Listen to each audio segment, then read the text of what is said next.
Metal, आप कैसा भी मेटल हो, वहाँ आप उस रेखा को पार करेंगे तो बत्ती जल जाएगी।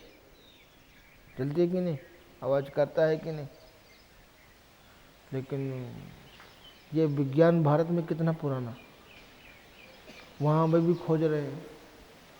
मन की गति से चलने वाले विमान भारत में कितने, ये अभी खोज रहे हैं। मन में विचार करके छोड़ दो, अस्त्र उसको मार आए, तो ये खोज कितनी थी, अभी कहाँ हुई है ये खोज। तो पूरा दिशा दिया, लेकिन हम दिशा भ्रमित होते चले गए, हमको भटकाते गए लोग। जिसके मन में जो भी आया उसने कहा और हमने स्वीकार भी किया, यहीं से भटकना शुरू हो गया। नहीं, भटकाव बिल्कुल नहीं था। एक मानव जाति, एक धर्म, एक परमात्मा, एक सिद्धांत, ये पहले पूरी धरती में था। लेकिन लोग फिर मनमानी हो गए। कोई कोई जगह ऐसी है परंपरा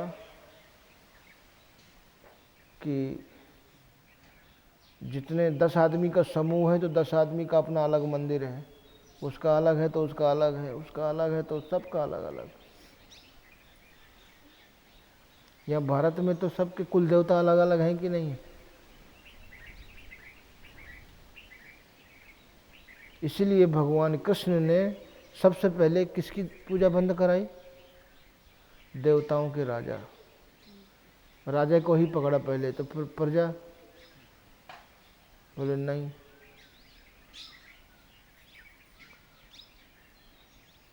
बहुत बारीक है। महापुरुष जो है वो कुरीतियों को पहले, जो अच्छा वैद्य होता है तो जिस पदार्थ के सेवन से रोग बढ़ता है पहले उसको बंद कराता है। तो विकृतियां जैसे आई, जैसे जैसे उन महापुरुषों ने समझा, इन कारणों से भी विकृतियां आई जिससे समाज बिखरता चला गया, तो उन विकृतियों को पहले मिटाया, बंद करो। तो जब राजा ही बंद हो गया तो प्रजा तो अपने आप में बंद हो गई, है कि नहीं। जब क्षेत्र के सबसे बड़े दादा को काबू में कर लिया तो छोटे मोटे तो अपने आप दब गए। नहीं है ऐसा, यही सिद्धांत है। मढ़त नंगाड़ा ना बने 100 चूहा के चाम, मोटा भैंसा मार के करे आपनो काम। 100 चूहा मार दो, एक नंगाड़ा नहीं बनेगा, और एक का भैंसा मार दो तो 4 नंगाड़ा बन जाएंगे।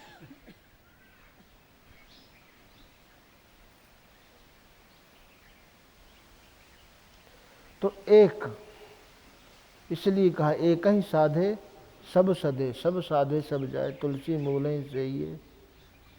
तो पूरी श्रद्धा से, निष्ठा से अगर हम सुमरन करते हैं तो परमात्मा सद्बुद्धि देता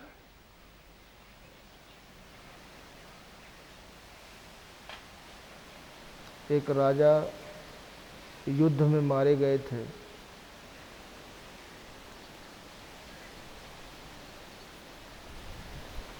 हमारा विचार ये है कि अगर दुनिया के जितने वैज्ञानिक हैं अगर इसी दिशा में काम करें, इसका विचार करें कि ये हमने अभी तक खोजा, इसका परिणाम क्या है, क्या इससे हमारा भविष्य सुरक्षित है, क्या इससे मनुष्य को दुखों से, तबाही से बचाया जा सकता है, तो इसी दिशा में काम करें। ये दूरियां क्यों हुई। मनुष्य जो पाने के लिए एक दूसरे से दूरी बनाता है, उसका परिणाम क्या है और क्यों बनाता है, ये दूरियां क्यों बनी। तो हम अपने वर्तमान को और भविष्य को सुरक्षित कर सकते हैं। हम क्यों ऐसा कर रहे हैं। सबसे पहली बात, हम पाना क्या चाहते हैं इस दुनिया से, और इस दुनिया को हम देना क्या चाहते हैं। क्या पाना चाहते हैं, इस दुनिया से हम क्या पाना चाहते हैं, और इस दुनिया को हम देना क्या चाहते हैं, है पता। हम क्यों भाग रहे हैं, क्या पाने के लिए भाग रहे हैं।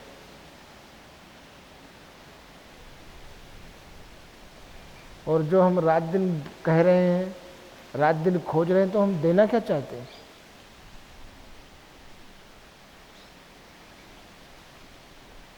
लेकिन कर रहे हैं और दे भी रहे हैं, पता नहीं क्या दे रहे हैं। तो महापुरुषों ने कहा वो जब तक आप दुनिया में कुछ भी प्राप्त कर लो, कुछ भी बन जाओ, लेकिन जब तक ईश्वर को नहीं प्राप्त करोगे तब तक आपकी समस्याएं, आपके दुख ज्यों के त्यों रहेंगे, वो घटेंगे नहीं, बढ़ते ही चले जाएंगे। ना तो आपका वर्तमान सुरक्षित रहेगा और ना भविष्य सुरक्षित रहेगा। अब बताइए, महीनों चर्चाएं होती हैं, चाहे वो टीवी में हो, चाहे और जगह हो, चाहे नेता लोग हों, चाहे कोई भी हो, विद्वान लोग कुछ निर्णय नहीं करते हैं। और भारत में वो सिद्धांत हम कहते हैं कि अगर गीता को पूरे भारतवासियों के जीवन में उतार दिया जाए तो आप चाह करके भी अपराध नहीं कर सकते। अर्जुन उसका उदाहरण है। भगवान ने अर्जुन के जीवन में गीता को उतार दिया और अर्जुन के सामने देखो स्वर्ग की सर्वश्रेष्ठ सुंदरी, जिसके लिए देवता पलकें बिछाए रहते थे, खूब सज धज के अर्जुन के पास गई तो अर्जुन ने कहा, माता आपने कष्ट कैसे किया? बोले अप्सरा किसी की माँ नहीं होती है। बोले मुझे माँ के दर्शन हो रहे हैं। भगवान ने उनके जीवन में गीता उतारा और श्राप स्वीकार कर लिया। भगवान की कृपा थी, वो श्राप आशीर्वाद में बदल गया। जब विराट नगर में अज्ञातवास किया, तो अगर भगवान हमारे अनुकूल है, कोई भी हमारा अनिष्ट नहीं कर सकता। कोई करना चाहेगा तो उसका होगा, हमारा नहीं होगा। प्रहलाद को होलिका ने जलाना चाहा तो होलिका जल गई, वो नहीं जली। तो आपको कोई नष्ट करना चाहेगा, वो नष्ट हो जाएगा, आप नष्ट नहीं होंगे, क्योंकि आपका विचार, आपका उद्देश्य, आपका मार्ग सब सही।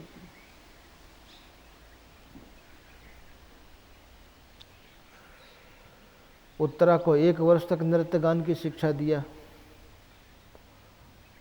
और जब पोल खुली कि ये पृथ्वी का सबसे श्रेष्ठ धनुर्धर, बोले इतना सुंदर वर, किसकी शिक्षा थी? लेकिन बताइए, इतने भारत में इतनी चर्चाएं हुई, करोड़ों अरबों रुपए खर्च हुआ, किसी के मुंह से निकला कि शिक्षा के द्वारा, शिक्षा के द्वारा विचारों को बदलकर हम वर्तमान को, भविष्य को सुरक्षित कर सकते हैं, सबके जीवन को सुरक्षित कर सकते हैं। अर्जुन ने कहा, मैंने इसको पुत्री की दृष्टि से देखा है, मैं इसकी शादी अभिमन्यु के साथ कर सकता हूं। क्या आज भारत में ऐसी शिक्षा है?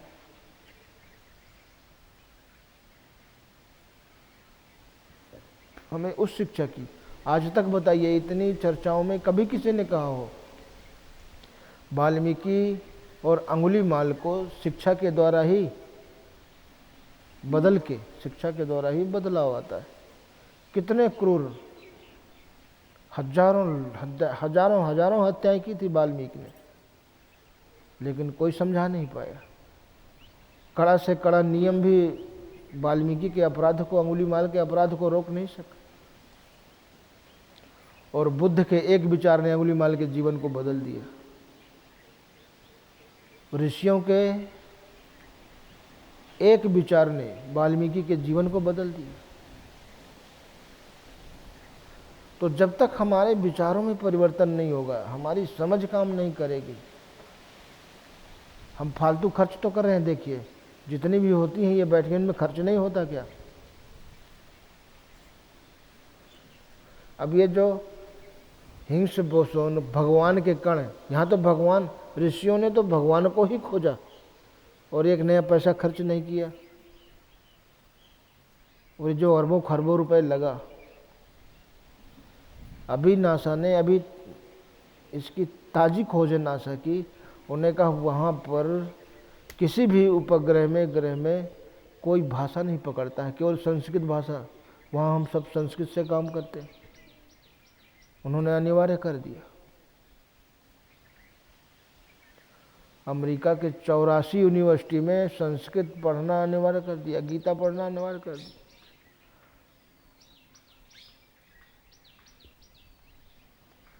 चौरासी, और एक जगह 150, एक जगह 64, 63, वो लोग पकड़ते चले जा रहे हैं।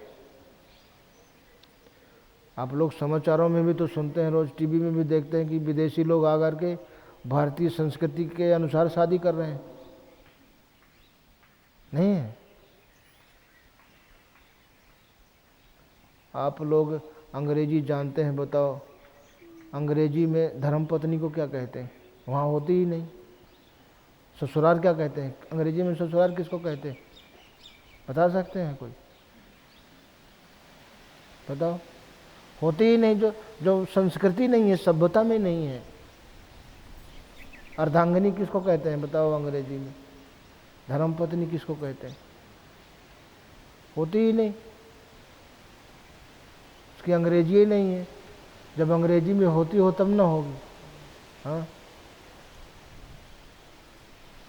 अपना अपना खाओ, अपनी जिंदगी जियो, उस संस्कृति को हम कहते हैं। भारत की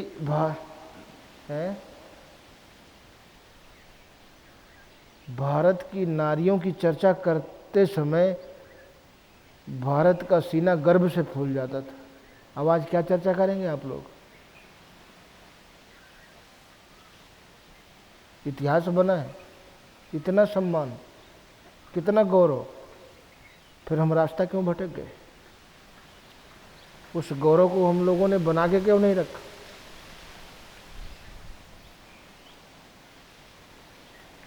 तो श्रद्धा और निष्ठा से जब आप परमात्मा को पहले विचार करके देखो कि हम जिंदगी भर, ऐसा नहीं कि हम आंख मूंद कर किसी का विश्वास कर लें, ये परमात्मा है, ये भूत है, ये देवी है। पहले विचार करो। देवी उपासक हैं तो विचार करें, यार हम अगर मेघनाथ की तरह भक्ति करें, आदमी विचार ही तो नहीं करता। मेघनाथ की तरह ठोस सोने का मंदिर बना दें, ठोस सोने की मूर्ति बना दें। हमारे पास तो इतनी सामग्री, पैसा नहीं है, हम तो एक नारियल से काम चलाना चाहते हैं, और उसके पास जो सोने की लंका का मालिक है, उसके पास सामग्री की कमी, अपार सामग्री, लेकिन वो सुरक्षित तो नहीं रहा।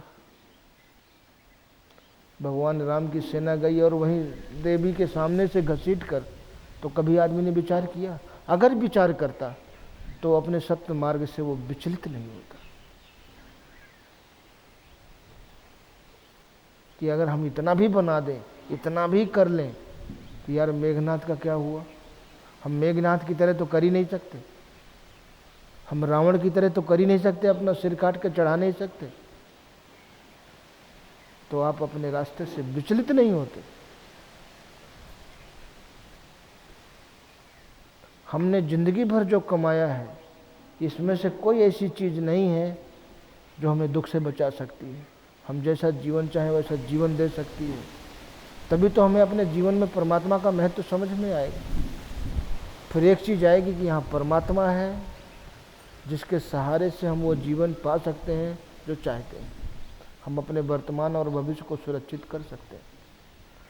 तो श्रद्धा के द्वारा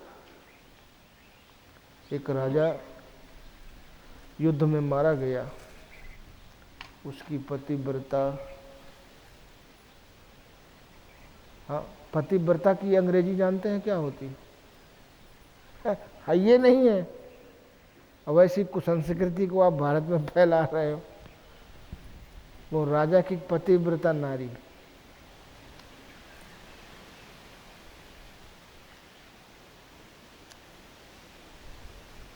गोदी में बच्चा था साल भर का, उसको लेकर के गुप्त मार्ग से जब देखा कि राजा मार दिए गए, अब तो निकल गए। कहीं नदी के उस पार वो रास्ता निकलता था। पहले गुप्त रास्ते ऐसे ही होते थे। जब अचानक क्या है कि पहले जो राजा शक्तिशाली होता था उसके ऊपर अचानक हमला होता था, उसको संभलने का मौका नहीं दिया जा सकता था।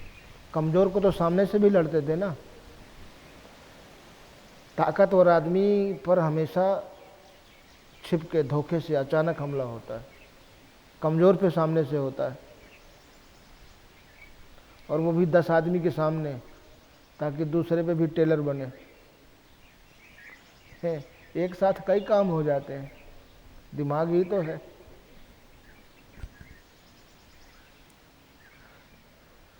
तो वो आदिवासियों के यहाँ, क्योंकि आदमी जब सोचता है कि यार इतना बड़ा आदमी वो गरीबों के यहाँ तो रहेगा नहीं।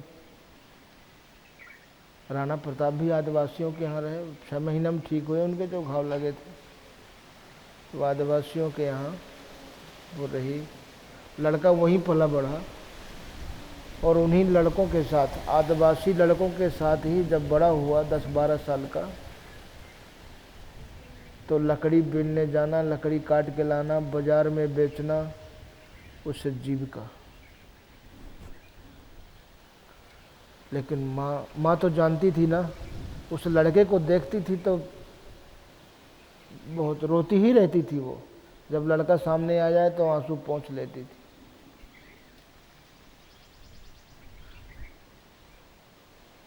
अब जो 18-20 साल तक लगातार रोती रहे, उसी चिंता में रहे। अब जो रानी तो देखा था ना पूरा जीवन, माता पिता के यहाँ का भी देखा था, ससुराल का भी देखा था।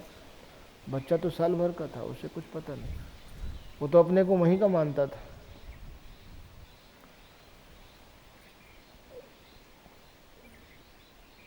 रात दिन भगवान का सुमिरन, रात दिन रोते रहना, भगवान से प्रार्थना।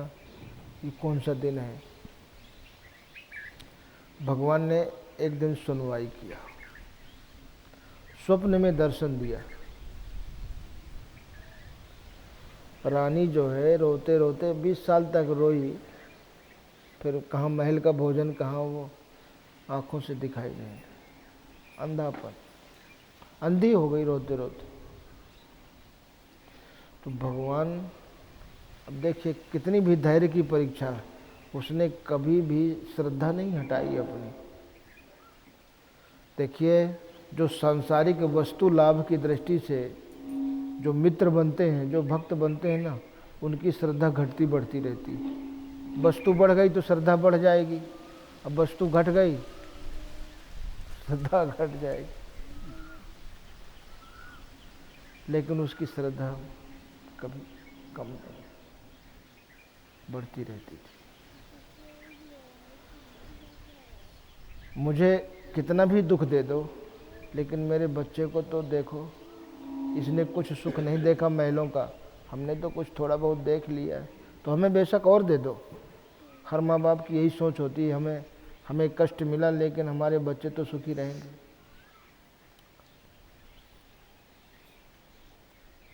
तो भगवान ने दर्शन दिया और बोले मुझसे कोई भी एक वरदान मांग लो, कोई भी एक वरदान। अब वो स्वप्न में ही देखिए भगवान बोले आप हमको जो अच्छा लगे वही दे दो। स्वप्न में विचार करते रही, हमें कुछ समझ में नहीं आ रहा एक क्या मांगे। अगर राजपाट मांग लें तो फिर हार जाएंगे, अभी जब था ही हमारे पास हार गए।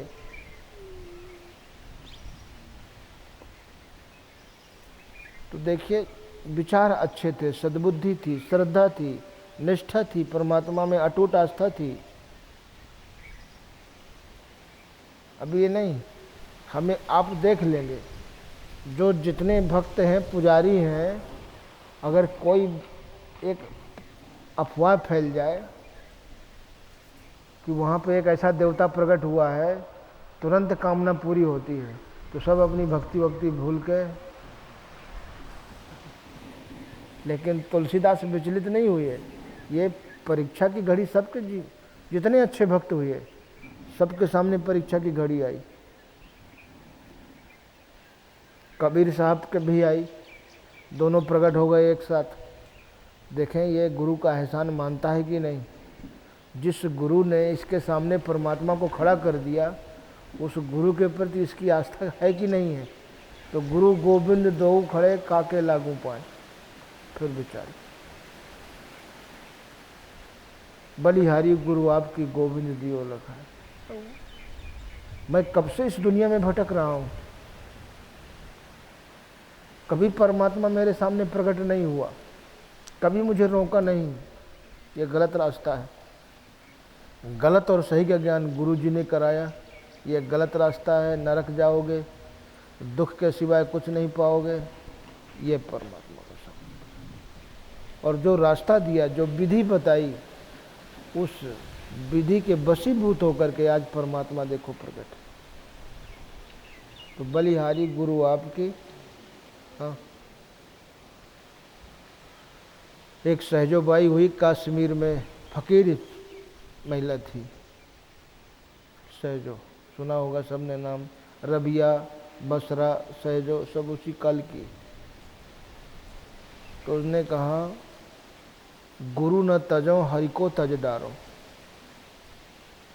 गुरु न तजो हरि को तज डारो। तन मन धन सब गुरु पे वारो। हरि की कृपा होय तो न होय, होय सो होय। सहजो गुरु की कृपा बिन भव पार न पावे को। अब उसका फायदा नकली लोग उठाने लगे तो इसमें समाज का दोष।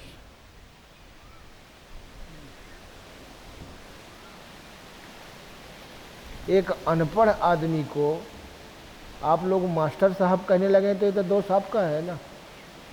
जो दोषों का भंडार है, फिर उसे आप महात्मा की डिग्री दे दो, संत की डिग्री दे दो, ये दोष उनका नहीं है। फायदा तो नकली लोगों ने उठाया ना, और नकली लोगों ने ही रास्ते को बदनाम किया, सही लोगों ने कभी नहीं।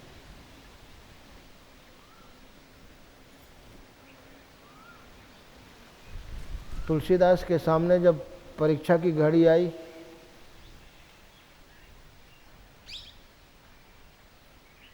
तो क्या कहूं छवि आपकी। बिल्कुल डिक्टो, वही सांवली सूरत, वही मोहनी मूरत, वही पीतांबर, वही चितवन, वही सरलता, सब कुछ दिखा। क्या कहूं छवि आपकी, मैं वर्णन नहीं कर सकता। क्या कहना। विराजिए पधारिए, आपका स्वागत है, भले ही विराजो नाथ, लेकिन तुलसी मस्तक तब नवे जब धनुष बाण लो हाथ। ये बांसुरी से काम नहीं चलेगा। ये मस्तक आपका स्वागत है, सम्मान है, लेकिन मस्तक तभी झुकेगा जब धनुष बाण। भगवान प्रकट हो गए, धनुष बाण आ गया उनके कि अब देखो हम एक हैं। पूरी सृष्टि में जितने महापुरुष हैं वो सब एक हैं।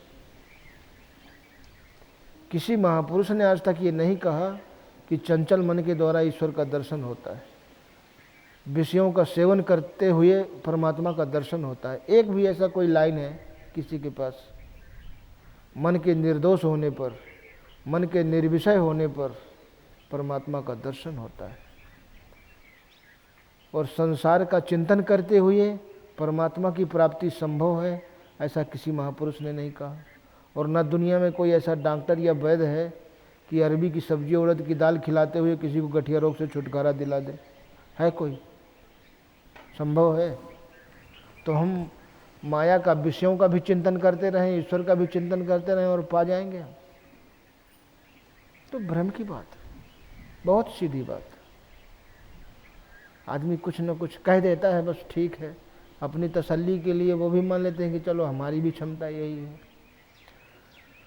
अब उस रानी के अंदर जितनी श्रद्धा थी, उसने श्रद्धा से प्रणाम किया और स्वप्न में ही देखिए उसकी बुद्धि। जो भावना जागने में रहती है ना आदमी की, वो स्वप्न में भी रहती है। आप बंदूक से डरते हैं तो स्वप्न में भी कोई बंदूक तानेगा तो आप खुश नहीं होंगे।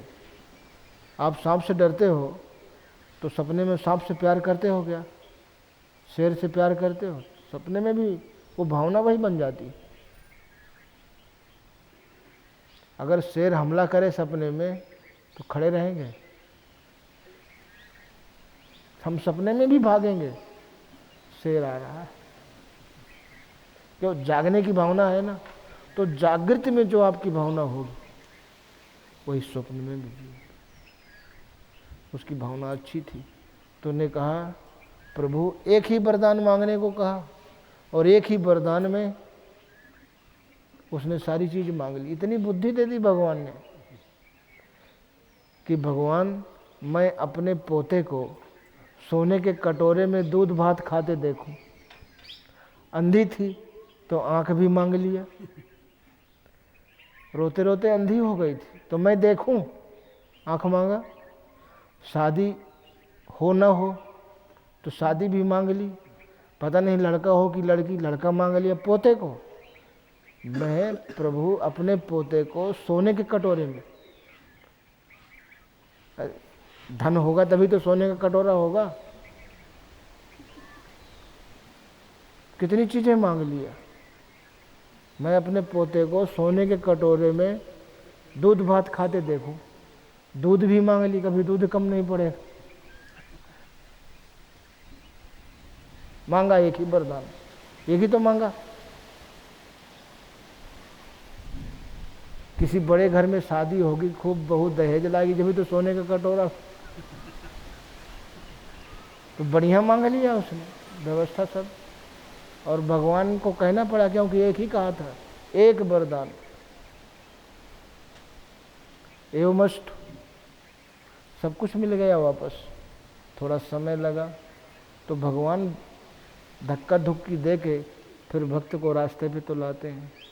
तब वो कहता है कि हाँ मेरे पास कुछ नहीं था, आज भगवान का दिया सब कुछ है। अगर भगवान का सहारा नहीं होता तो मैं आज यहाँ नहीं होता। सब नहीं, वो तो कहते हैं कि हम अपनी बुद्धि का जुगाड़, तो जब बुद्धि का जुगाड़ होता है तो भगवान फिर एक स्क्रू ढीला करता है, अब बुद्धि का जुगाड़ लगाओ, फिर नहीं लगता। और जब श्रद्धा हमारे पास नहीं है तो अगर कोई आशीर्वाद भी देगा तो वो वापस आ जाएगा, वहाँ रुकेगा ही नहीं। एक ब्राह्मण परिवार था, एक ही लड़का, पति पत्नी, और पहले ब्राह्मण के धन केवल भिक्षा।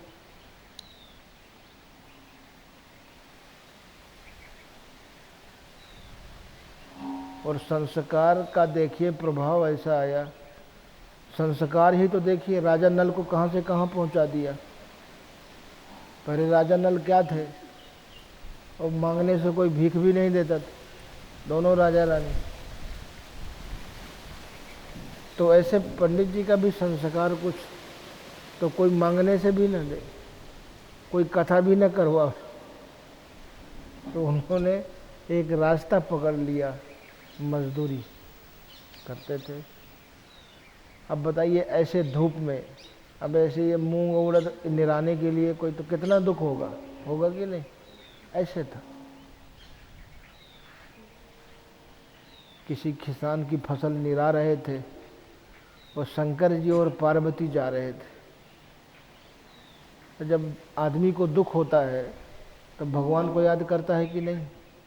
अब धूप पड़ रही थी, समय पर खेत निराना भी है, मालिक देख रहा है। हे भोलेनाथ कब दिन लौटेंगे, हे भोलेनाथ, हे शंकर जी, हे शिव बाबा। तो पार्वती कहे देखिए इतने दिन से हम लोग घूम रहे हैं, कोई आपका भगत नहीं देखिए मिला, ये आपका भगत।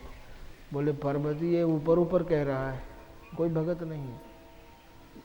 और जाड़े में जब लोग नहाते हैं तो सभी भगत हो जाते हैं, पानी डालते हैं ना तो हर हर गंगा बोले सब बोलते हैं, उसमें जाड़ा लगता है। गंगा नहाने लोग जाते हैं तो उस समय कितना बोलते हैं, ठंडी लगती है जब। तो पार्वती ने कहा कुछ भी हो हमें देना है। तो बोले ठीक है तुम दे आओ, बोले नहीं आप ही देंगे। तो शंकर जी एक रूप बना के चले गए। अब तीनों खेत में काम कर रहे थे, तो शंकर जी बभूति मभूति लगाए, फटे चिथड़े लपेटे, बोले भाई भक्तों तुम भगवान के भगत लगते हो, हमसे कोई वरदान मांग लो, तुम हमें अच्छे लग रहे हो। तो पंडित जी देखे नीचे से ऊपर तक, बोले खुद के पहनने के कपड़न का ठिकाना नहीं है, चला है वरदान देने, हमारे काम में नुकसान क्यों कर रहा है, कह के अपन फिर। तो बोले हम भाई देना चाहते हैं, हमें दया आ रही है तुम लोगों पे, तुम्हारी ये अवस्था 70 साल की उम्र में तुम खेतों में काम कर रहे हो, हमें दुख हो रहा है। तो पंडिताइन सोचे कि इनकी बुद्धि ठीक नहीं, हमें जाता क्या है, ये बाबा है, पता नहीं हम कहें कि हमें करोड़पति बना दे, कहें यो मस्तु, अब फिर बने कि ना बने हम इनको कहाँ पकड़ पाएंगे, ये तो चले जाएंगे ना घूमते हुए, हम इनसे कहाँ कहने को पाएंगे कि आपने वरदान दिया था हमें नहीं मिला। कुछ ऐसी चीज़ मांगो कि तुरंत समझ में आए कि हाँ। तो बोले भगवान इनको रहने दो, हमारे लिए तो आप भगवान हैं, कुछ देने आए हैं, तो एक काम करो हमें 16 साल की बना दो। वो तो भगवान थे, बोले यो मस्त। अब वो 70 साल की पंडिताइन जो है वो 16 साल की हो गई। अब पंडित का माथा ठनका, बोले यार ये तो कुछ पावरफुल है। और दूसरी बात यह है, बोले अब बताओ मैं 75 साल का, ये 16 साल की, अब ये हमारे पास रहेगी भी नहीं, रोटी सुबह शाम बना के देती थी, अब तो हम ये वरदान के चक्कर में पत्नी से भी हाथ धो बैठे। हाँ, अब कहाँ 75 साल, कहाँ 16 साल। तो बोले भगवान हमसे गलती हो गई, हमें माफ़ करो, आप तो बहुत पहुँचे हुए लग रहे हो, हमें भी कुछ दो। अब पंडित जी को गुस्सा आया, पंडिताइन पे खोट दिखाई देने लगा। देखो, बोले इसके मन में कोई खोट आ गया, ये हमारे साथ रहते रहते दुखी हो गई, अब ये छोड़ के जाना चाहती है, तभी इसने ऐसा वरदान मांगा। तो गुस्सा के मारे पंडित जी ने कहा भगवान इसको सुगरिया बना दो। बोले यो मस्त। अब वो सुगरिया बन गई। अब लड़का बोले यार एक माँ बूढ़ी रही, टाइम से रोटी बना के खिला देती थी, 2 रोटी, अब ये वरदान के चक्कर में तो हम 2 रोटी से भी गए। तो बोले प्रभु हमको भी कुछ मिलेगा। बोले यार हम तो देने के लिए आए हैं, मांग लो तुम भी। बोले हमारी माँ जैसी थी इसको वैसे ही बना। कहा जाए ये देखो, बाप पे भी गुस्सा आ रही थी कि देखो बाप का मांग लिए, माँ से हाथ धो बैठे, कुछ और मांग लेते। हाँ, वरदान तीनों ने मांगा लेकिन किसी को कुछ मिला, श्रद्धा नहीं थी। तो पार्वती कहे कि हम बिल्कुल नहीं मानेंगे, हमने सोच लिया है इनको कुछ देना है। आप ही बुद्धि सबकी फेरते हो, आपने बुद्धि फेर दी उनको, तो आपको मन नहीं था पहले से ही देने का। बोले नहीं पार्वती ऐसी बात नहीं है। तो बोले इस बार तुम दे के देख लो। तो पार्वती ने फिर 10-20 सोने की ईंट जो है एक कपड़े में लपेट के,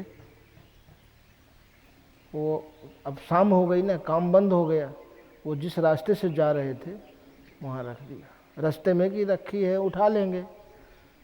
और 100 कदम पहले तीनों के अंदर विचार आए, देखो हम लोग जितने दुखी हैं इससे कई गुना ज़्यादा और भी लोग दुखी हैं।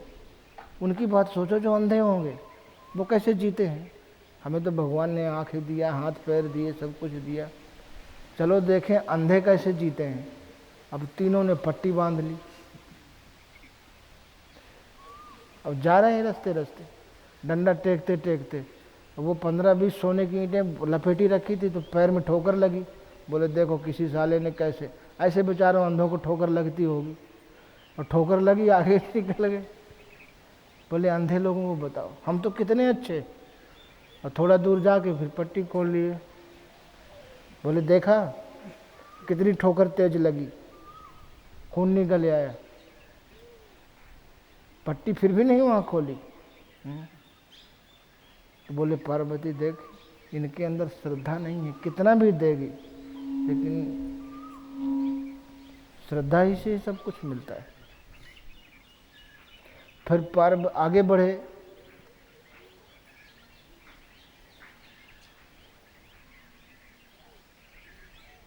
तो पार्वती पूछे कि आपकी लीला समझ में नहीं आती है, आप किसको कब क्या देना चाहते हैं, कब लेना चाहते हैं।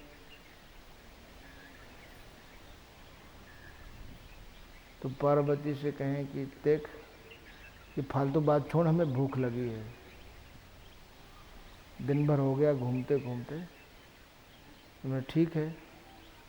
तो एक भिखारिन का जो है रूप बना के पार्वती गई, जो बढ़िया चित्र उत्र बने थे, राम सीता सबके सब देवतन के चित्र बने थे। बोले किसी भगत का है लगता है। बोले अलख जगाया, भगत जी जय हो तुम्हारी, फूलो फलो, हमें एक गिलास दूध की ज़रूरत है। हमारे पति देवता व्रत रहते हैं तो वो व्रत दूध से। अब वो घर का मालिक निकला, बोले तेरा खसम कमा के रख गया है दूध, हट। बोले यार कैसा भगत। शंकर जी देख रहे हैं। बोले भगवान हमें बड़ा कष्ट है, इसका तो बड़ा नुकसान होना चाहिए। बोले नहीं, खूब फूलो फलो, आगे बढ़ो।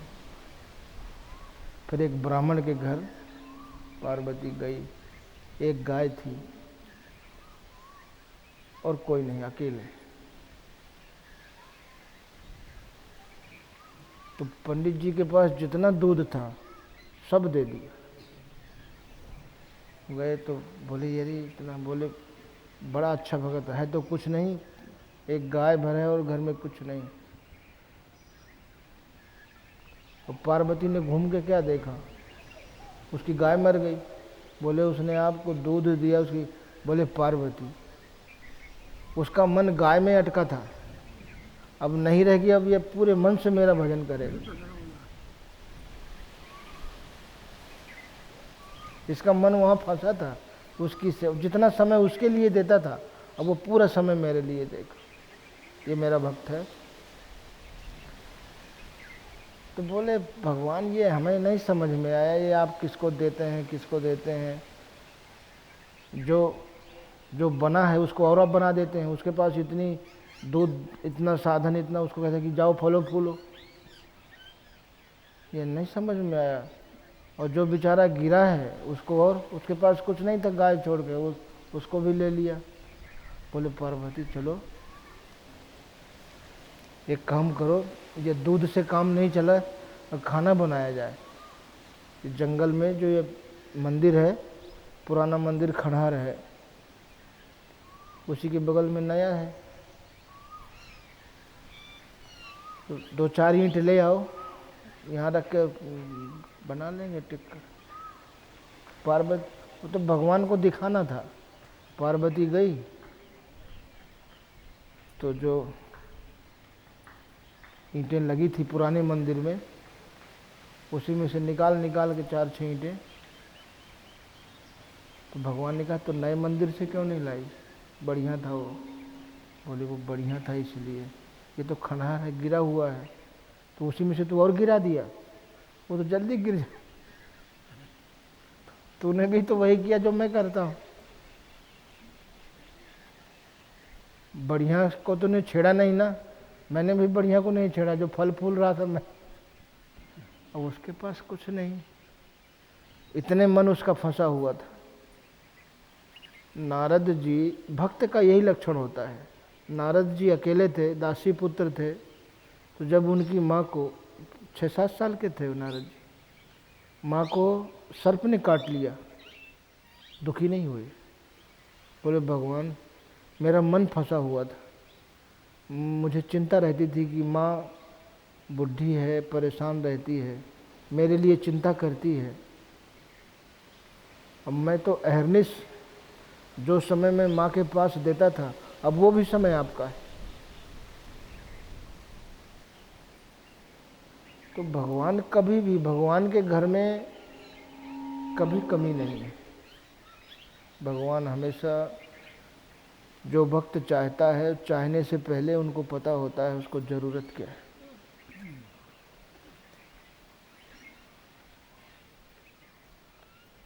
तो खुद ही को कर बुलंद इतना कि हर तकदीर से पहले खुदा बंदे से खुद पूछे बता तेरी रजा क्या। भगवान इतना बुलंद कर ले कि भगवान पहले से पहले वो ध्यान देता रहे।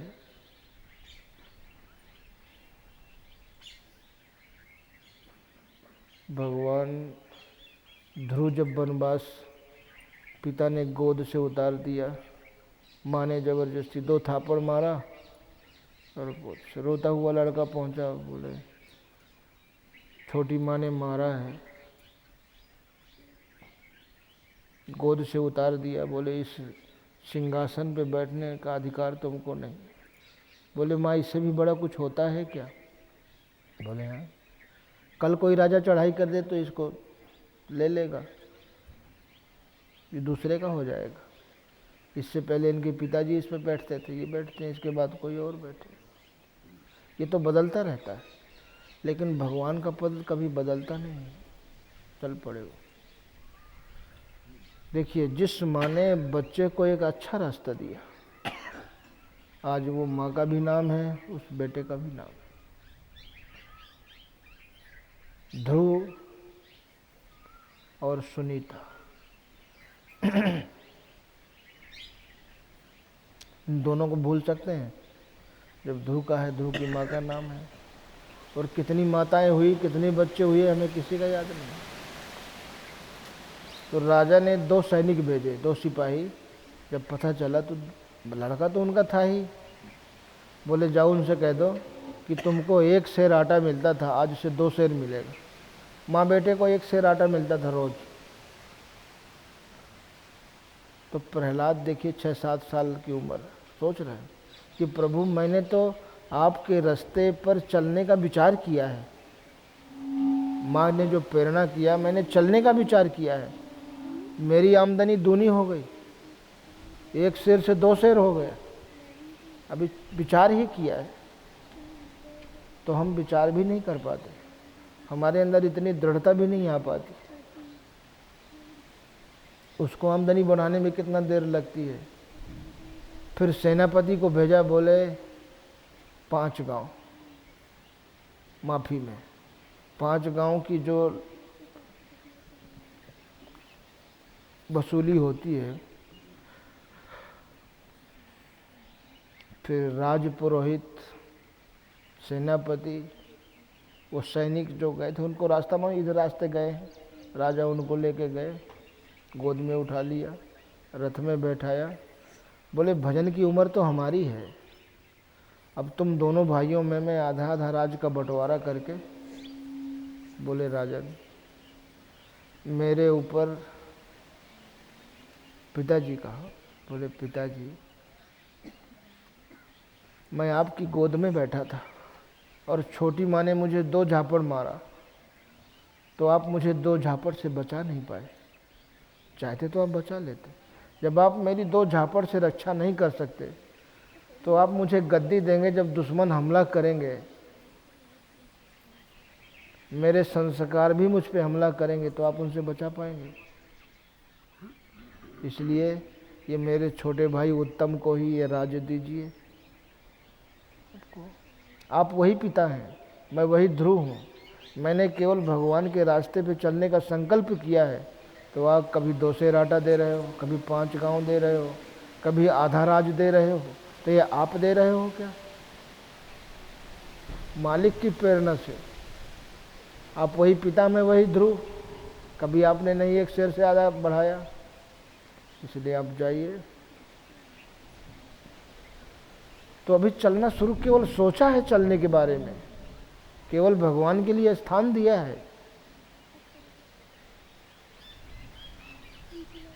और इसके बाद भी भगवान ने नारद जी को भेजा। फिर तो नारद जी ने भी कसौटी किया, बोले तुम हिंसक पशु की पूरी खुराक भी नहीं हो, 6-7 साल के लड़के में क्या वजन होता है, और शेर एक बार में 40 किलो खाता है। कहा हिंसक पशु की तो पूरी खुराक भी नहीं। बोले मुनि जी, भगवान अगर आप रास्ता मालूम है आपको भगवान तक का, तो आप बता दीजिए, नहीं तो हम तो जा रहे हैं। और वैसा ही हुआ, रास्ता तो वो बताने ही आए थे, भगवान ने भेजा था, कि मेरा भक्त देखो मेरे लिए। तो जब हृदय से भगवान के लिए तड़प होगी तो भगवान ऐसे ही अपने भक्त को भेजते हैं उसका मार्गदर्शन करने के। और वैसा ही हुआ। शेर, बघेर, चीते, भालू, अजगर सब ध्रुव के आसपास आवाज़ किया करें, और ध्रुव पेड़ के पास एक चट्टान थी, उस पर बैठे। पास में कोई नहीं आता था, वहीं दूरे दहाड़ते थे, क्योंकि भगवान सबके भीतर है ना। तो वो देखते थे, भगवान भी ये देखते थे कि मैं सबके भीतर हूँ, इस पर इसका विश्वास है कि नहीं। लेकिन हम लोगों से भूल हो जाती है, हम एक चीज़ पकड़ लेते हैं। एक गुरु जी अच्छे महात्मा थे, बढ़िया महात्मा थे, अपने चेला को सब पढ़ा, देखो बेटा किसी से गलत व्यवहार नहीं करना चाहिए, सबके अंदर भगवान का निवास है। कूट कूट के भर दिया। अब वो विचरण में थे,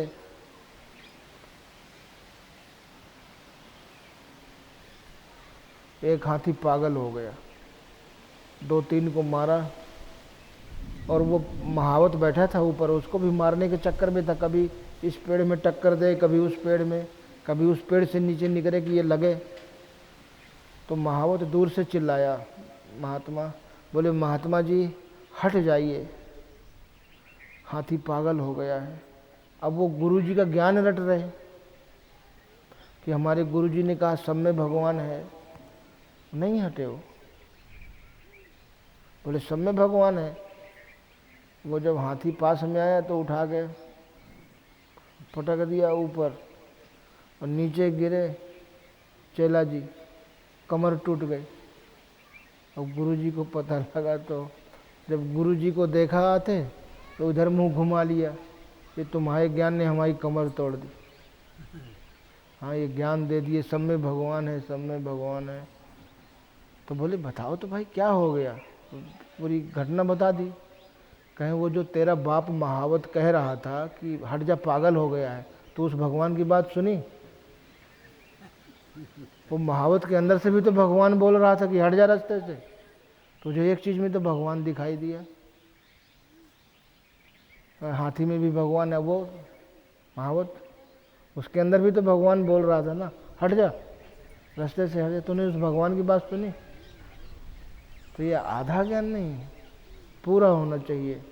रट लिया भगवान सब में है, लेकिन अब उसको देखना चाहिए ना, वो दूसरा क्या कह रहा है, तो धोखा हो जाता है। हाँ, गुरु जी ने कहा। इसलिए एक परमात्मा में अटूट आस्था। अपने हृदय को देखो, अपने मन को देखो, और अपने आप से ही पूछो, मैं जितनी लगन से दुनिया के काम करता हूँ, क्या उतनी ही लगन से मैं परमात्मा का सुमिरन और सेवा करता हूँ? जितनी रुचि मुझे संसार के भोगों में है, जिसका परिणाम दुख है, क्या उतनी रुचि परमात्मा की चर्चा में है? नहीं। उतना हो जाए फिर सुमिरन ओम या राम सुबह शाम नियम से जपें, और ये तो देखते ही रहें बराबर, क्या मेरी लगन है उतनी। और जब हो जाएगी तो परमात्मा से पूरी शिकायत ही खत्म हो जाएगी। फिर सद्बुद्धि तो भगवान देते हैं, आप जो भी निर्णय लेंगे वो परमात्मा का निर्णय होगा, उसमें आपको सफलता मिलती चली जाएगी। जिस क्षेत्र को चुनेंगे उस क्षेत्र में सफलता है। और नहीं तो फिर वही वो पंडित जी वाली बात, श्रद्धा है नहीं, देखा देखी करेंगे, मांगेंगे कुछ, सब कुछ मांगेंगे लेकिन कुछ नहीं मिलेगा। फिर वही तीनों ने वरदान मांगा, भगवान ने जबरदस्ती देना भी चाहा लेकिन नहीं मिला। तो जब श्रद्धा नहीं होती है तो कुछ नहीं होता। प्रसाद दो।